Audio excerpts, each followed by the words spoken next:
Salut la Bulls Nation, bienvenue sur French Bulls TV. Ça fait plaisir de se retrouver. Ça faisait un petit moment qu'on s'était pas parlé. Je crois que c'est la première vidéo que je fais au mois d'août. Bon, à part celle des Windy City Stories avec l'histoire de Jordan et la Bradford Smith. Donc j'espère qu'elle vous a plu celle-ci.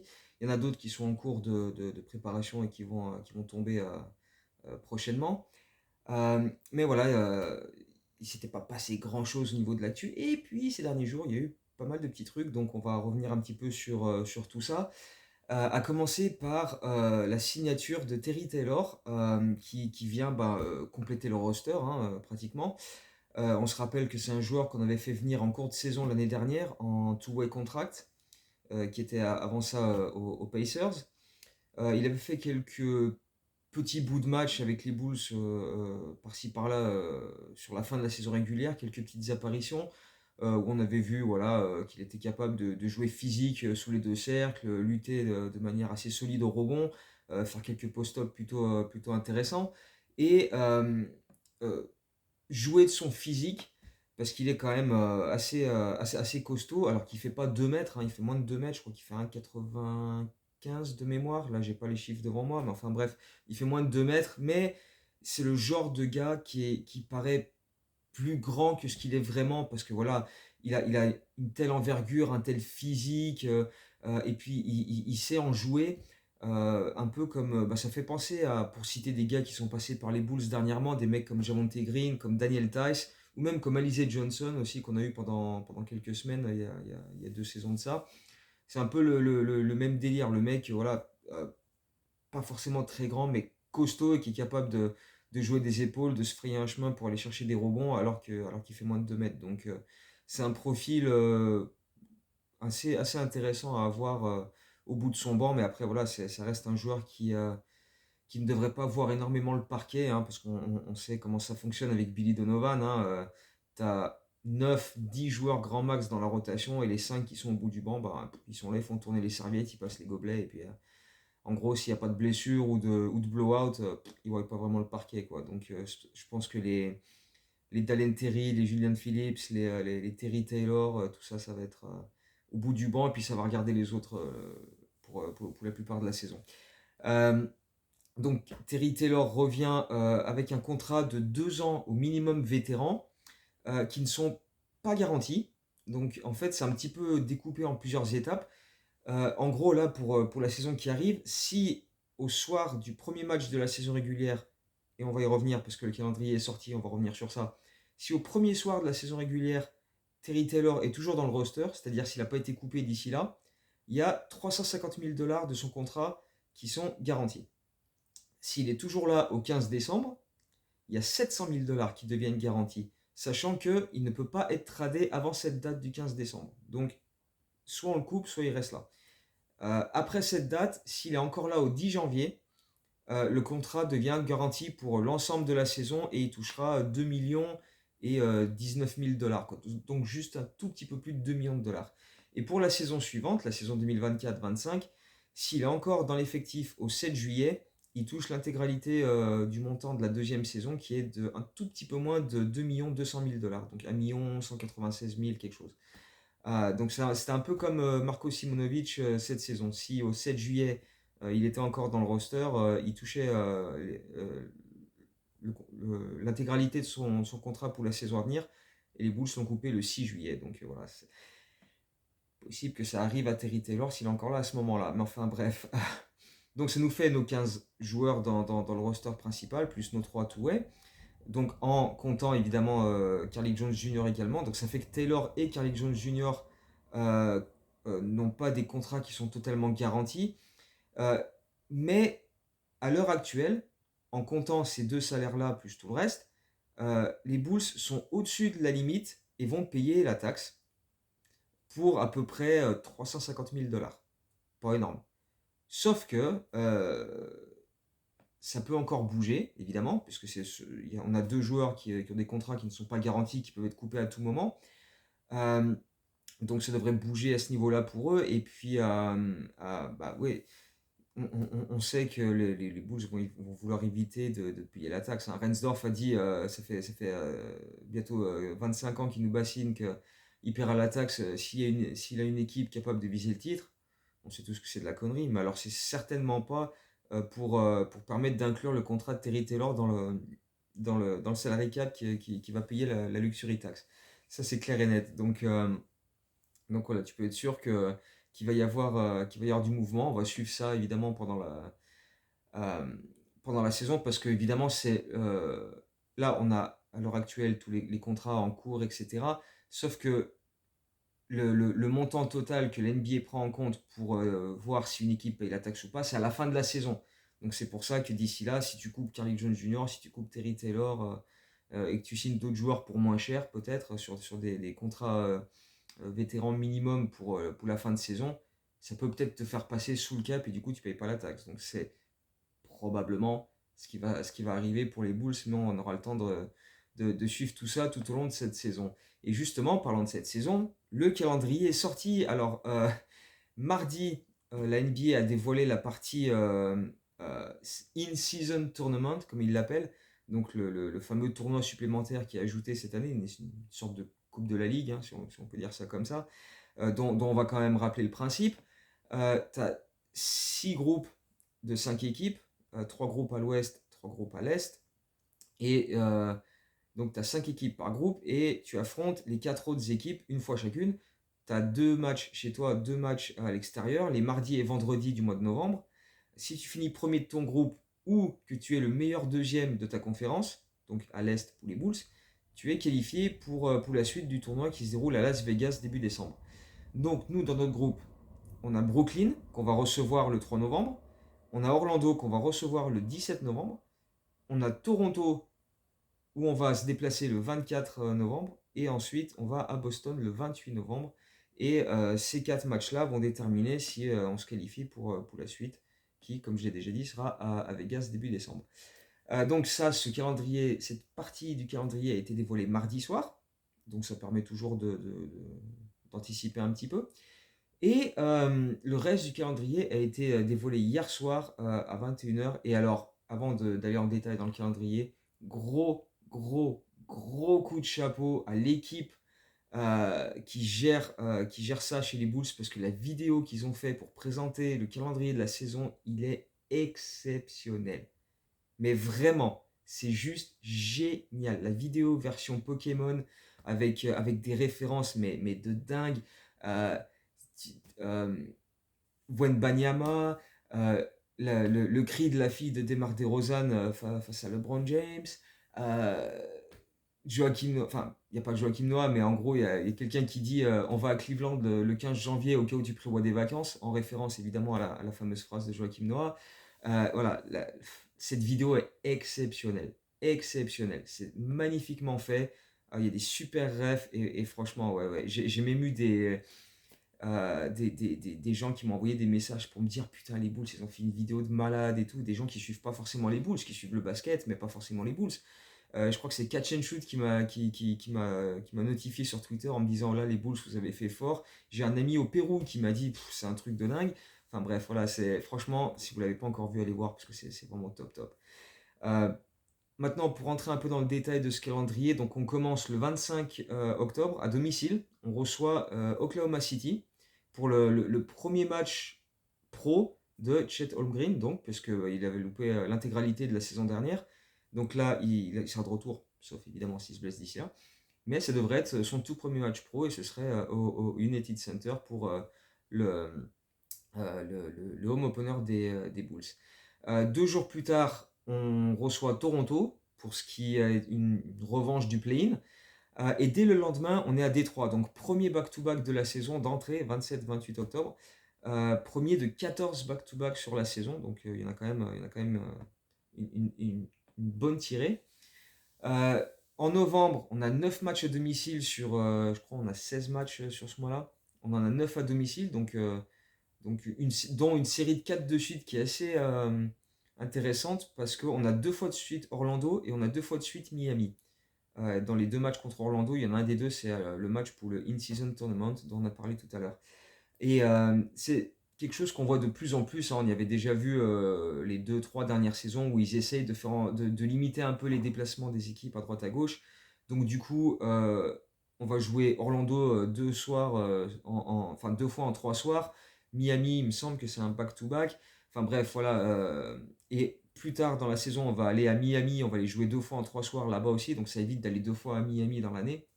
Donc voilà, il y a des petits trucs comme ça permet d'éviter un petit peu, enfin voilà, de limiter un peu les déplacements, quoi. Euh, donc je disais, on a 9 matchs à domicile, dont cette série de 4 à la suite.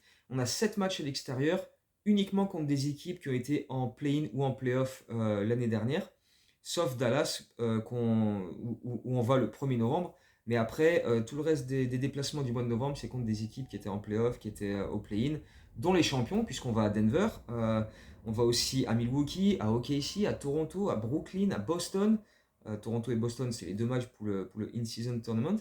Donc il y a quand même du lourd assez rapidement dans la saison, hein, mine de rien. Oui, donc il faudra quand même pas trop tarder à trouver la bonne carburation parce que ce soit à domicile ou à l'extérieur, il y a quand même des matchs compliqués qui nous attendent sur les 4-5 premières semaines de saison régulière, hein. Donc va falloir s'accrocher rapidement. Si tu te retrouves assez vite avec 3-4 matchs en dessous des 50% de victoire, ça va être compliqué.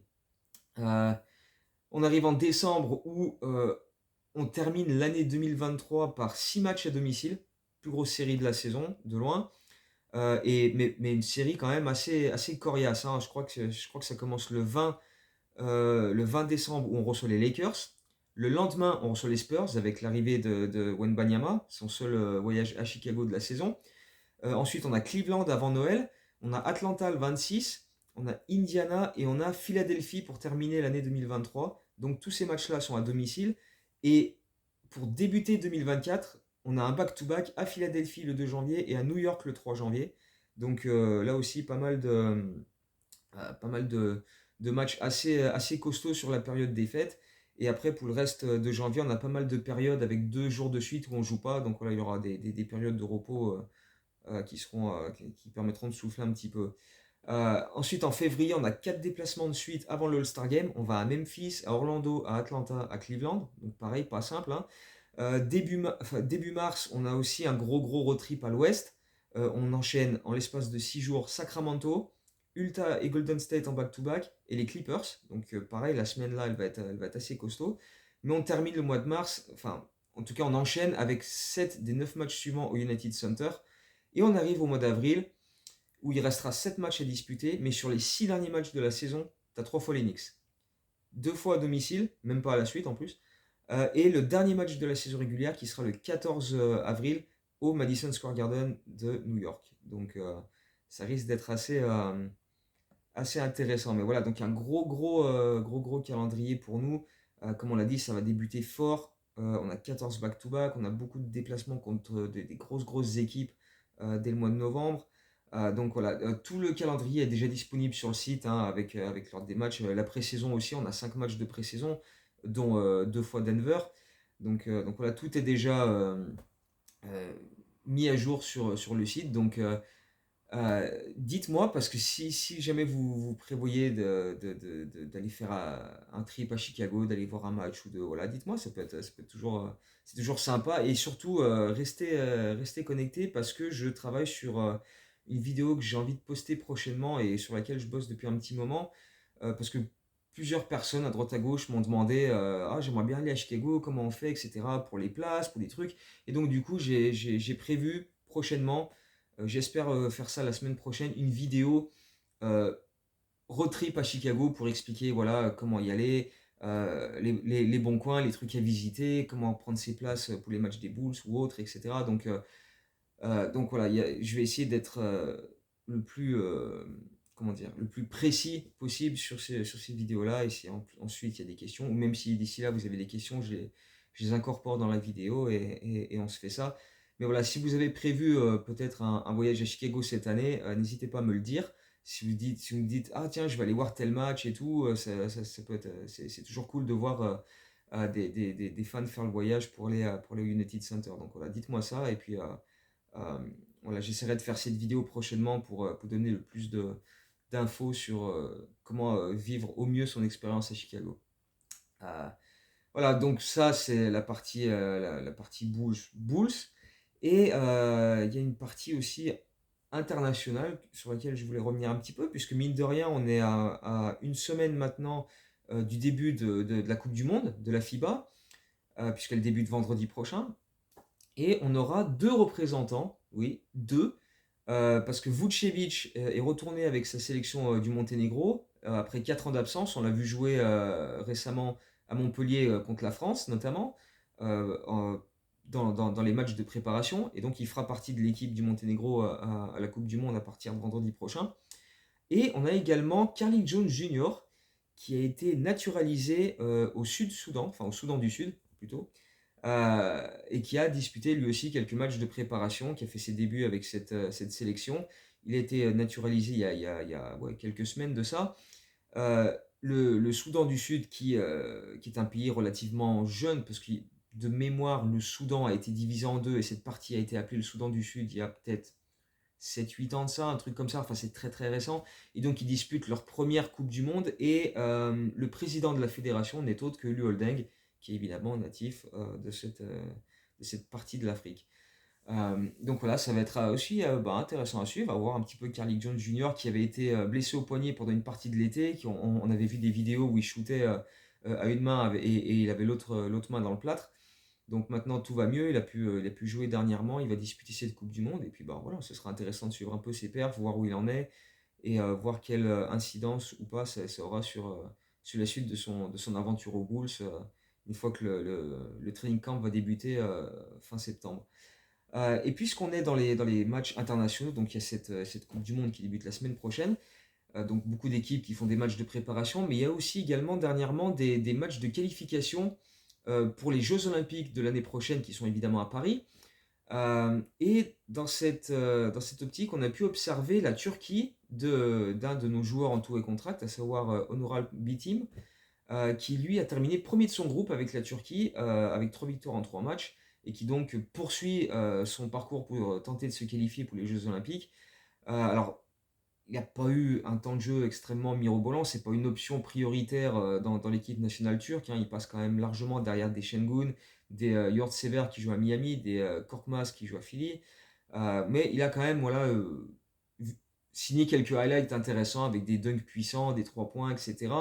Euh, j'ai pas regardé les matchs entiers, donc je vais pas vous dire, voilà, je l'ai vu faire ça et ça, il a été extraordinaire. J'ai juste vu quelques highlights par-ci par-là, parce que c'est toujours intéressant, mais tu peux pas faire un jugement sur ça, donc on va attendre d'en voir un peu plus avec la J-League, etc.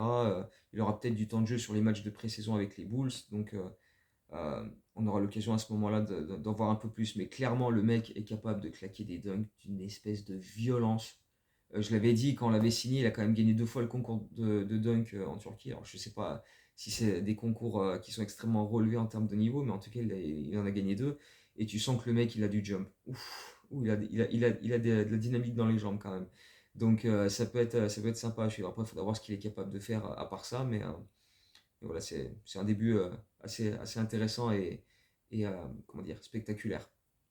Euh, et pour être complet, il y a également l'Estonie de Henry Drell, qui lui joue avec les Windy City Bulls depuis plusieurs années.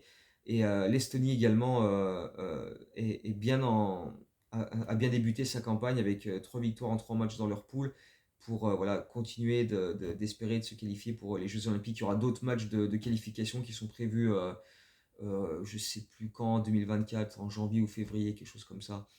Voire un peu plus tard en 2024, mais enfin voilà, on n'a pas encore tous les détails. À surveiller aussi le Sénégal, le Mali, pardon, pas le Sénégal, mais ils affrontaient le Sénégal, donc le Mali contre le Sénégal dernièrement, même si Adama Sanogo n'était pas dans le groupe du Mali, mais si jamais le Mali arrive à se qualifier, peut-être qu'il sera appelé pour disputer les JO à Paris. Donc on va quand même surveiller ça, parce qu'on ne sait jamais. Donc voilà, on pourrait peut-être éventuellement retrouver plusieurs joueurs des Bulls slash Windy City Bulls aux Jeux Olympiques l'an prochain. Allez savoir, peut-être que Zach Lavine fera un retour dans le roster de Team USA, puisqu'il était des Jeux Olympiques en 2021, donc pourquoi pas. Bref, on aura le temps de voir tout ça. Avant ça, il y a une longue saison régulière qui nous attend. Donc maintenant qu'on connaît le calendrier, on peut un petit peu anticiper, voir s'il y a moyen de faire des voyages à droite à gauche. Donc comme je disais, faites-moi savoir s'il y a des matchs où vous vous dites, tiens là, ça peut valoir le coup de faire le trajet, visiter Chicago quelques jours et aller voir un ou deux matchs. Et puis, ouais, j'essaierai de vous poster prochainement une vidéo pour parler de comment voilà, organiser au mieux son voyage à Chicago et éventuellement aller voir des matchs des Bulls. Donc voilà, d'ici là, ben, portez-vous bien et on se retrouve très très bientôt. Ciao, ciao, go Bulls.